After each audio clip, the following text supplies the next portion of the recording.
Hello, everyone, and welcome to our podcast, Smart Man, Smarter Woman, a podcast for entrepreneurs by entrepreneurs. And thank you very much for joining us today. I am Steve Lotz. And I am Juliet Aurora. And we are your co-hosts. But before I introduce our very special guest for today's show, let's hear a few words from my wonderful co-host, the smarter woman herself, Juliet. How are you doing today, Juliet? How was the swim this morning? It looked like you were struggling a little bit this morning. I don't know. It was. There are days where the water just kind of is in harmony with me, and then there are days where it's fighting me every step of the way. Even though there's no waves or anything in the water, some days are harder than others. It's actually interesting. So usually you say the name of the guest, and then I talk a little bit about the guest. You didn't give me that intro today, so you've changed the format on me.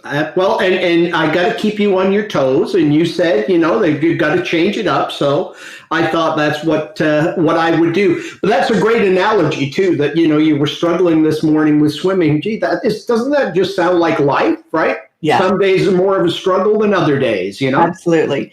So Steve didn't mention our guest's name, so I'm going to let him introduce our guest. But our guest today is actually a local celebrity in our town or city of Burlington. So does that mean, Steve, that the podcast has made it? We've got celebrities on now. I'm assuming you mean celebrities other than ourselves. Yes. Is that what you meant, Juliet? Yeah.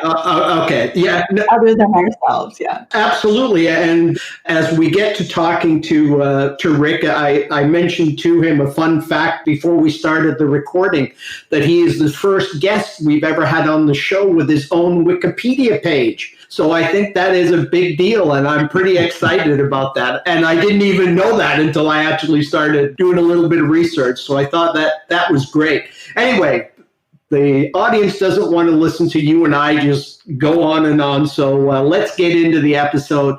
Now, as I mentioned at the beginning, as you all know by now, this podcast is for and about entrepreneurs. And our goal every time is always to hopefully provide you with a little bit of entertainment, but mostly some value, some insights. We like to refer to them as gold nuggets that can help you in your own entrepreneurial journey. And today I'm really excited for our guest, actually a friend, actually someone I've known. And I was looking it up, and I think we've probably known each other close to 20 years. So it's I don't know if that means we're both getting a little older, but it's been a little while. And it's Mr. Rick Goldring. He is an entrepreneur, the former mayor of our great city of Burlington, Ontario, as Juliet mentioned, where he was mayor for 8 years, did a fantastic job for the city and the community. He's now returned to being an entrepreneur, and I don't know if that means he's now returned to working for a living. I don't quite, I'm sure we'll get into that a little bit more as we go on. When he's not working, he loves to spend time with his lovely wife, Cheryl. And are you ready for this, gang? And his 7 daughters. I'm sure we may touch on that a little bit, but again, he's the only person I know, personally anyway, that has 7 daughters. So I think that's we awesome. have 7 daughters between us, Steve. Okay. Well, I'm sure you'll clarify, Rick. I'm sure you'll clarify. So like I say, I first met Rick many years ago when we were both in Rotary together. And I've always admired his commitment to public service and helping others. And so it is my extreme pleasure to welcome Rick to our show today. So let's bring him in. Rick, how are you doing today? I'm doing wonderful. It's great to be with you. And congratulations on your podcast. I've listened to most of the episodes, and you're to be congratulated and thanked for the wisdom that you're passing on to others through the form of the podcast. So well done. Oh, thank you, Rick. I think it's definitely a two-way street. We get lots of wisdom from our guests, so it's working out really well. Now, you have just a really interesting background and certainly a diverse background. But before we get into more, specific areas, perhaps we could start off by maybe you sharing a little bit of your own entrepreneurial journey, or just how you got to where you are today. Sure, absolutely, Steve. Thank you very much for having me on the podcast. When I graduated from university, I wasn't exactly sure what I was going to be doing.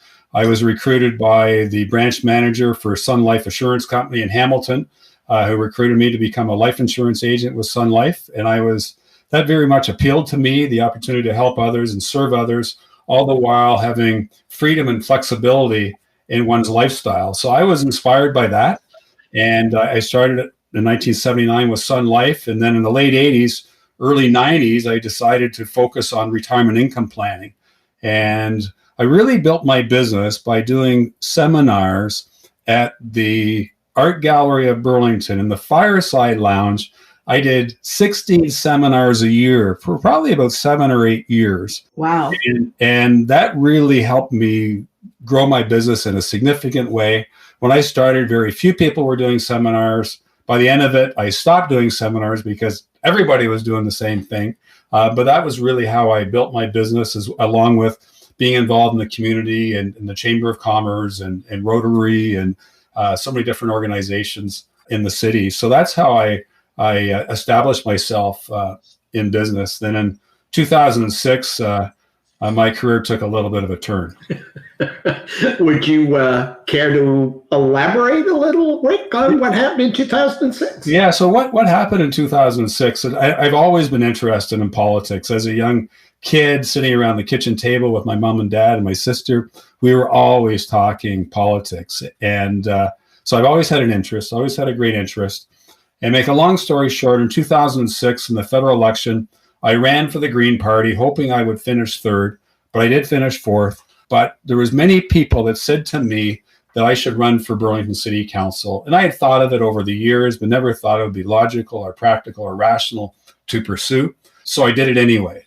And I was successful. I was elected to serve the East End of Burlington in 2006. And then in 2010, I was encouraged by many people to run for mayor.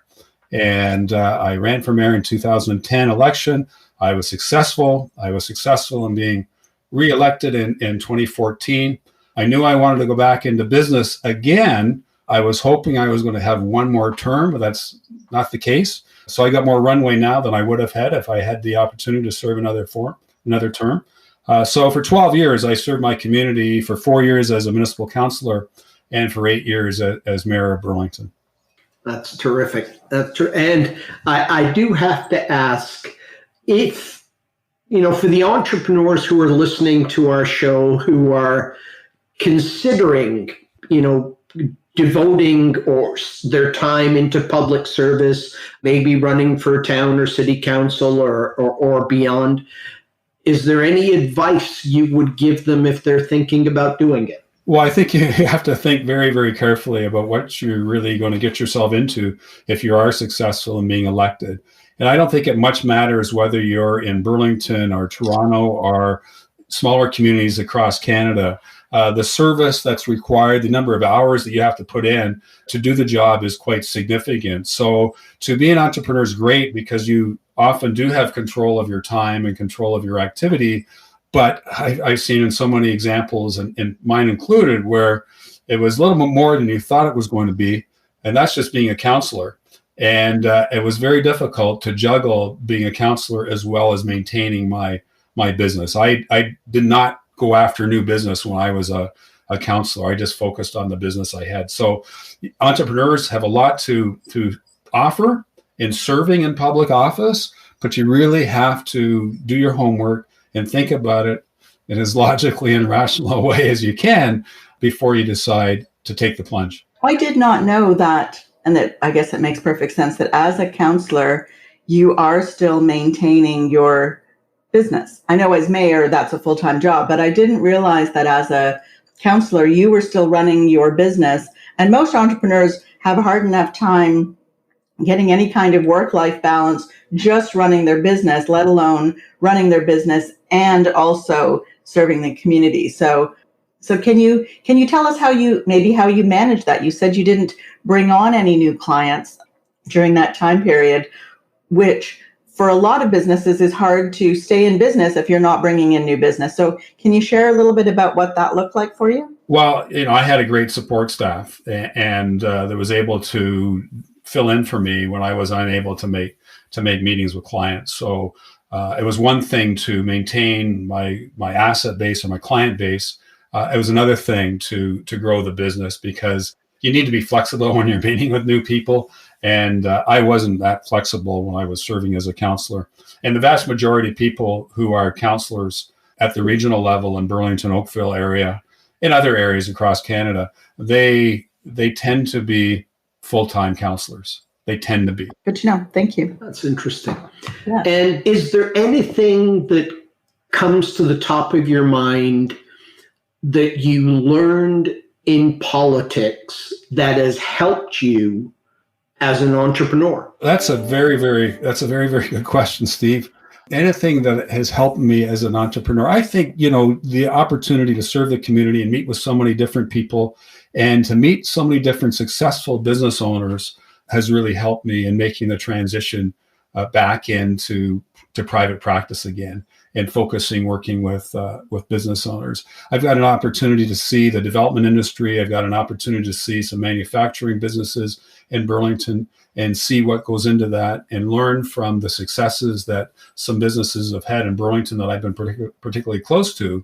That has tremendously helped me, and really being empathetic and understanding to the challenges of entrepreneurship and the challenges of business ownership. So your primary client base, can you tell us the name of your practice now? So I'm with a company that's located on Brant Street. I actually haven't been in the office yet, ever so briefly.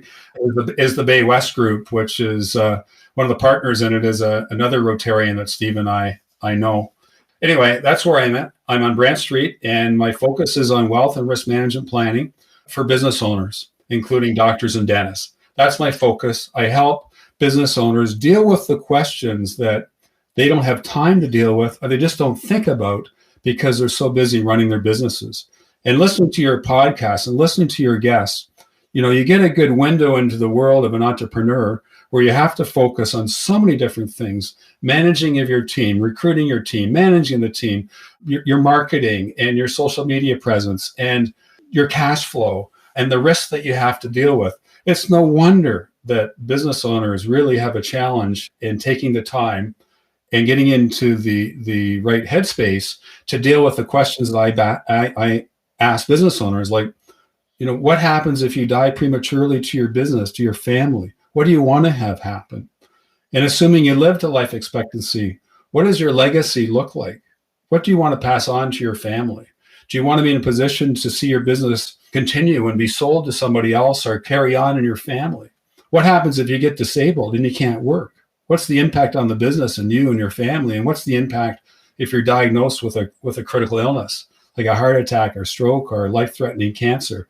These are all questions that I help business owners deal with, but often business owners aren't jumping up and down and want to get at this real quick. But by getting it done, by really having a plan in place to deal with these issues, I firmly believe, and I've seen it, it helps business owners focus more on their businesses because they have these other areas of their life addressed. And they can go forward with confidence, knowing that if they get sick or hurt or if they die prematurely, their family's looked after, or they're looked after in the case of being diagnosed with a critical illness. And I think that comes back to a conversation that we had, and I don't remember what guest it is. I think it was Dan Holstein, when we were talking about, again, the difference about when you're an entrepreneur and you're looking at your business.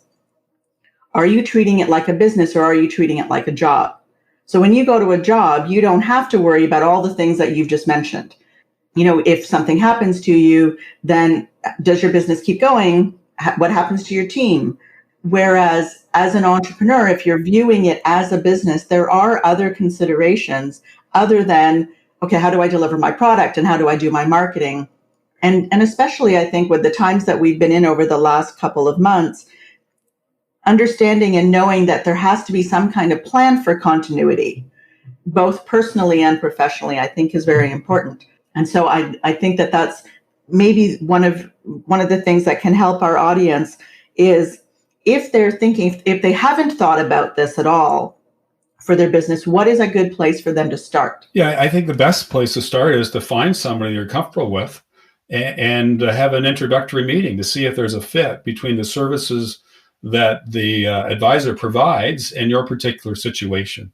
And that's the approach I take when I'm meeting new people, is that let's not prejudge anything. Let's just simply meet and let's ask each other some questions, see if there's a fit.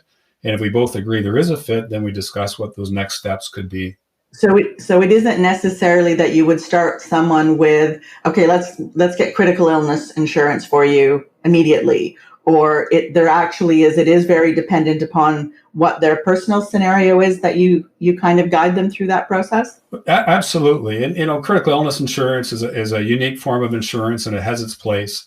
And, life insurance and disability insurance and different types of life insurance, they all have their place, but there's got to be a right fit. It's got to be part of an overarching wealth and risk management plan. And these decisions should not be made on an ad hoc basis. They should be made in conjunction with an overall plan and view to the future and what you're trying to achieve. We will continue with our conversation right after this message from a friend of the show.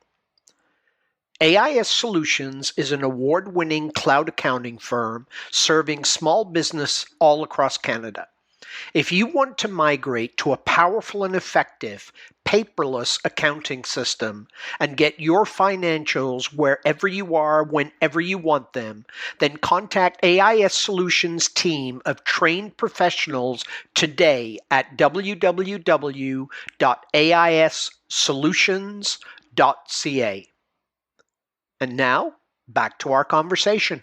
I'd like to try and dig into that a little deeper. Why do you think it is, Rick, in your experience, why so many entrepreneurs don't think about this type of planning for themselves and their future? And if they do think about it, they are still so hesitant to want to talk to somebody about it. I think a big part of it is time and the mindset that you're in, focusing on the growth of your business. And to be a successful entrepreneur and business owner, you're all in. You're really all in focusing on your business. And when I look at the time that I served as mayor for 8 years, I was all in. I was working 60, 65 hours a week. And it took me 2 years. And here I'm in the business, and that's my background. It took me 2 years to work with a lawyer and my wife to redo our wills. It took me 2 years. And that wasn't the lawyer's fault, or that wasn't my wife's fault. That was my fault. I'd have appointments lined up with the lawyer, but something came up I had to deal with. I had to reschedule. And then it would be weeks or months before I would reschedule. So I think with business owners, I think it's the same thing. You're so focused on the business. And when you have free time, you want to spend it with your family doing something pleasurable and not necessarily dealing with your mortality. No, I think that's a great point. And that's very true. And we've seen it with family members in our family as well, to have the difficult conversations about wills and legacy. And it's okay, Juliet, you can say my name. And not guilty. And not wanting to deal with, thinking about, okay, well, I'm not going to be here forever. And so what do I need to put in place for the people that are left behind? Now, it's a tough question. And I guess it's tough personally, and it doesn't tend to take priority because everybody thinks that they're going to live forever. And so in business, it would probably even be further down the list. You would think that the priority would be looking after personal wills before even looking after and thinking about, the business continuity. So that makes perfect sense. But you ask business owners the question, what is which asset has the most potential monetary value? And typically it's the business. And, I've had lots of discussions with business owners initially where the first thing is, business can be sold. My accountant will look after it. And then, you ask the questions, what decisions are going to have to be made as soon as you die? What decisions is going to have to be made? If I'm the executor of your estate, what questions am I going to be asking your personal representatives and, your accountant about your business? Can we get full value? Are we going to be able to sell it for full value, what you think it's worth when you're not there? And so there's all sorts of questions you have to ask about the value of the business owner, because I find business owners and entrepreneurs can be very dismissive about really what they're contributing when you're asking questions. They say, no, it can be sold, easily, it can be sold for however many millions of dollars. Well, on what basis? And if it's an orderly transition, it's one thing, but if it's a disorderly transition and it happens after you die, do you think that you're going to get full value, or your estate is going to get full value for the worth of your business while you're alive? That's very true. What stage of an entrepreneur's business do you think that they should start talking to someone like yourself? Like, is there a certain level of maturity of the business or a certain age of the entrepreneur where you believe, okay, if you have not spoken to anyone like me about these important things, you need to do that now?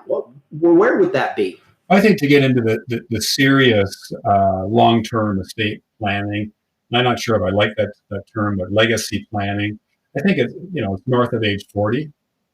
Typically where the conversations can be more meaningful. But I don't want to underestimate the fact that when business owners start out and they're on their own, there very well could be a need for a rudimentary approach to dealing with some of these issues.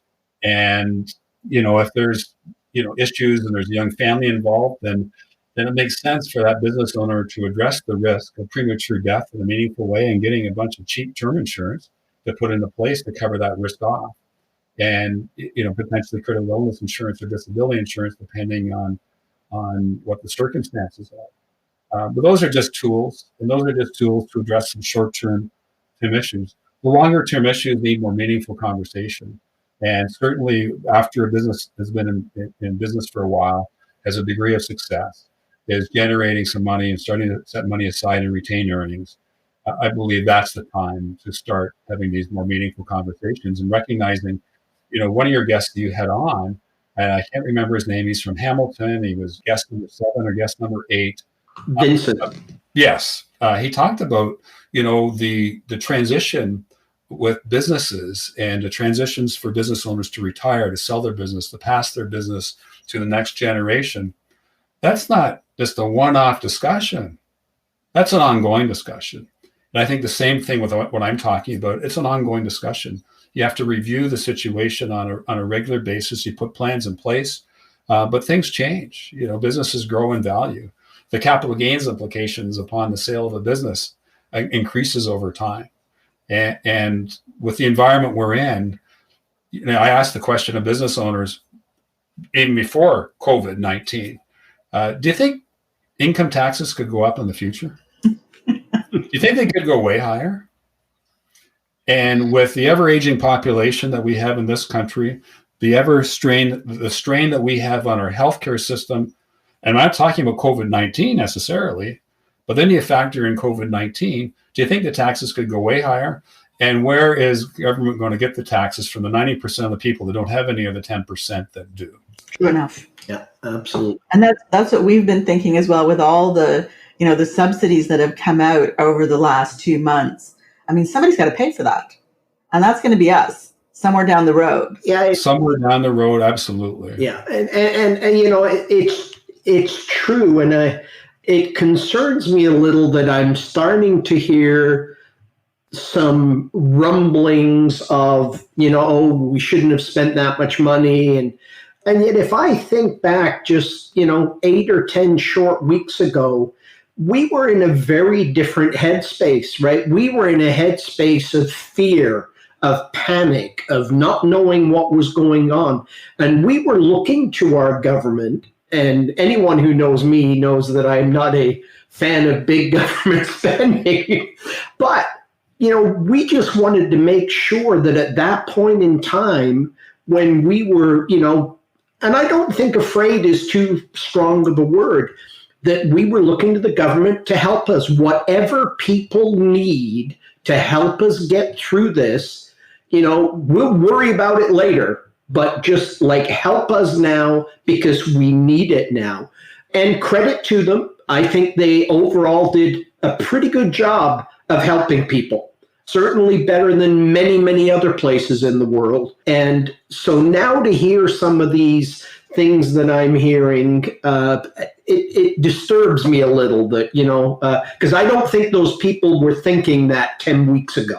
They delivered these programs in light speed, and 6 months to a year is light speed for government. So they really did an amazing job, and you can be critical of some of the design. Maybe there's some design flaws here and there.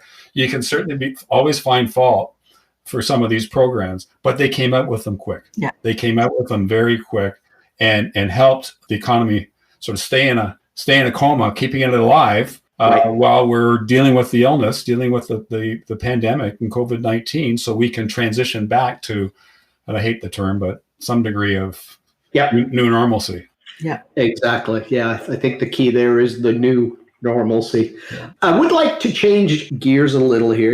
We've talked about your business, but we haven't talked a lot about you. Now, I look at you, Rick, and I'm not trying to win myself any brownie points here, but you've accomplished a heck of a lot, over this, the portion of your work life and your public service life.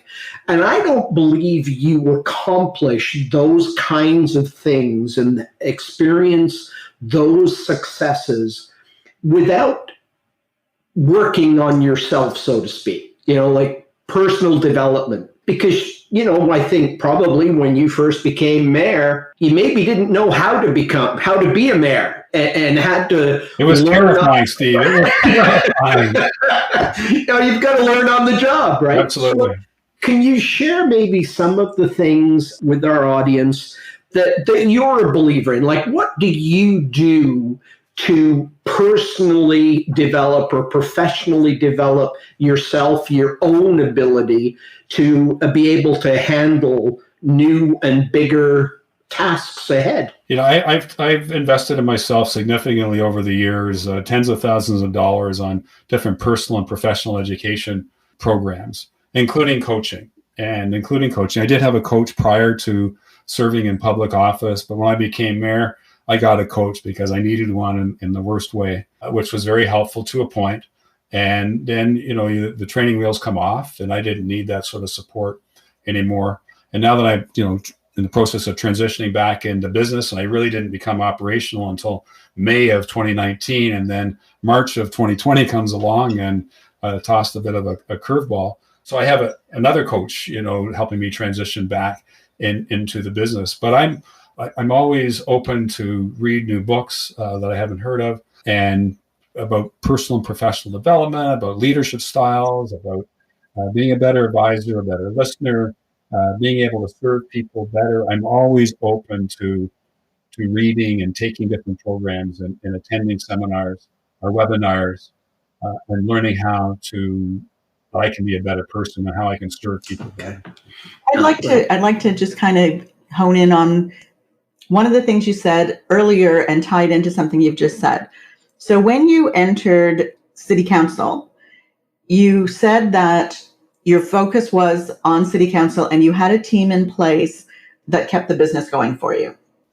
So it wasn't that smooth, but yes, that's true. Okay. So can you share some of the things that you experienced or that you learned in being, and I hate to use this term, but and nothing else is coming up in the top of my head, an absentee entrepreneur?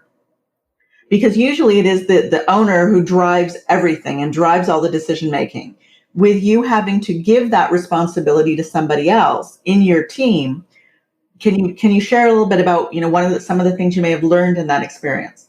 Well, I was fortunate. I had the right person in place as my assistant, who was able to fill in for me and really act as an associate, and even jumped in and further into the job when I became mayor. And certainly my level of trust for this person was very high and still is high, and my level of respect.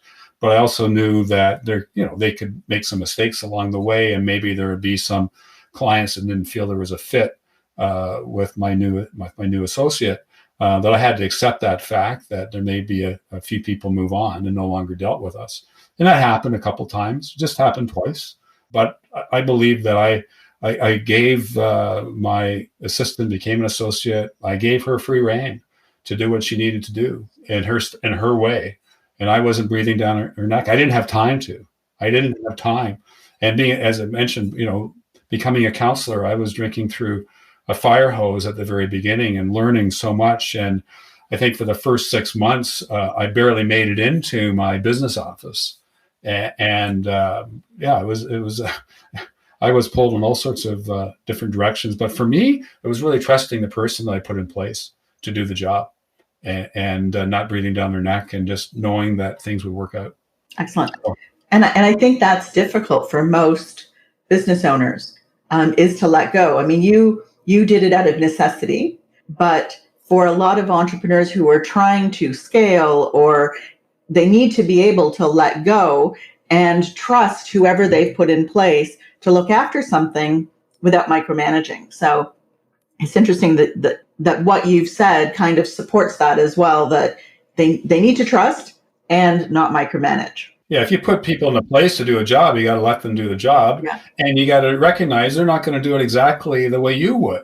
And that's just natural. And maybe on your scale, they're not quite 100%, but geez, if they're 80, 85%, that's pretty good. Yeah. And you should be very happy with that. And that's a tough one. I mean, I'll speak personally. It's a tough one for me to delegate, let go of something, and then say, well, no, that's not the way that I would do it. And then not put my nose back in and say, well, hey, that's not the way that I would do it. And I think I've gotten better at that. I'm not sure I've perfected it yet, but interesting. Okay, thank you. Are you looking for me to agree with you there, Juliette? Okay, I just wondered. No, I would say absolutely. You have come light years from where you were, and I think I'm very proud of how you still have difficulty letting go completely. Yes. But for you to let go of something 75% is just that's a pretty amazing step. So for those of us who've known you for some time, so that's. So I'm going to follow Rick's example, and I'm going to trust the people that I've put in place. And yeah, absolutely. And I think Rick's absolutely right. You've got to give them the tools to do the job, have the right person to do the job, and then get out of the way and let them do the job. And it's certainly easier to say than to do, but it absolutely needs to be done. So, well, if you want your business to grow, you need to trust the staff that you need to hire in order for you to focus on the key result activity that entrepreneurs should focus on. And too often entrepreneurs are doing things that they shouldn't be doing, that they need to have support staff do. And you need to trust, absolutely. Yeah, absolutely. I think we can both plead a little bit guilty on that. And we have a great team. I mean, we think we have one of the best teams in the country. But it's still tough sometimes. That must have also served you well in your role as mayor, because you are surrounded by a team, and you certainly would have to trust that each person who was assigned to do a specific role and responsibilities, you have to trust that they are doing that, because as mayor, you're sort of, I guess, the CEO, if you will, of the city. But, you can't be out there checking on everybody and making sure it's all done. And then the challenge becomes, right, if somebody messes up, it's the CEO who usually it lands on. So I learned really quick that when you're mayor, you get credit for things you shouldn't get credit for, and you get blamed for things you shouldn't get blamed for. And so, when staff issues would come up and, members of the public were challenging some of the work that our staff did, and if I had to get involved, and I try not to get involved, but if I had to get involved, I would. And I would listen to both sides. And if we, the organization, the city of Burlington, made a mistake, then I would make sure that we fessed up to it, and we stated very clearly and apologize where it was appropriate. But there was occasions where we did everything right, and the constituent wasn't happy with the outcome of the discussion, but we did everything right. And you have to have those discussions as well, and stick up for your team when it's appropriate to stick up for them, against maybe somebody that feels strongly about a different point of view. So yeah, no, absolutely. And I mean, we learned that lesson that sometimes you build the strongest team when you have their back in a situation where exactly what you said, they did everything right, you did everything right, but the client still isn't happy, still thinks you messed up, and the old adage of the customer's always right, I'm not a believer in that.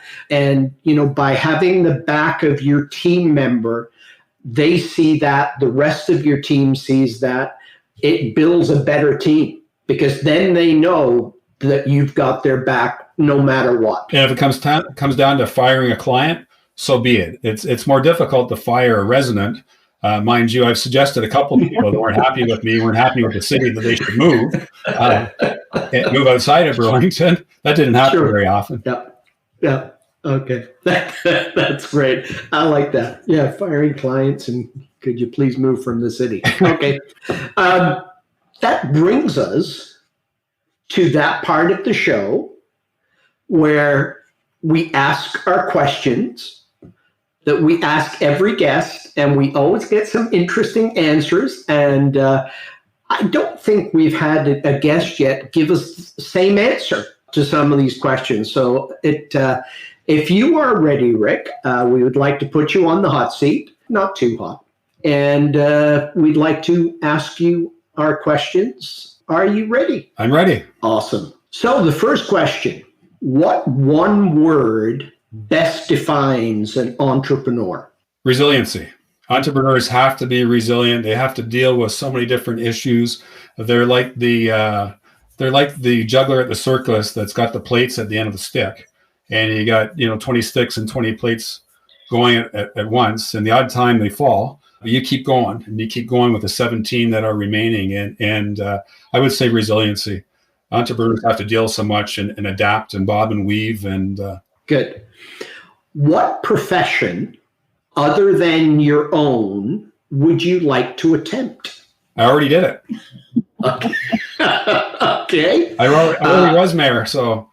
Okay, perfect. What profession would you not like to ever attempt? Yeah, anything to do working with your hands. I'm just not very good or have little interest. So, the trades, a plumber, electrician, carpenter, I wouldn't be good at any of those jobs. Okay. That's good. I was wondering if the answer to that question would have been the same as the answer to the previous question. But anyway, what sound or noise do you love? So I've been a motorsports fan for a long time. And I was at the Daytona 500 in February of 2020, February this year. And I've been to many, many different motorsports events. But there's something about that command, drivers, start your engines, and all the engines roar to life. I love that. I still get excited when I hear that. But just very briefly, I'm going to have to say another sound that I absolutely love, and that is the sound of the Teen Tour Band, the Burlington Teen Tour Band, Canada's largest youth marching orchestra or marching band that's been around since 1947, that is so representative of what the city's all about, that every time I hear the band, it reminds me of what our hometown is all about. Great answer. Great answer. And our last question, what book would you recommend every entrepreneur should read? So I've read many, but one I've read fairly recently is called The One Thing. And it's written by a fellow Gary Keller. Exactly, the founder of the Keller Williams Real Estate.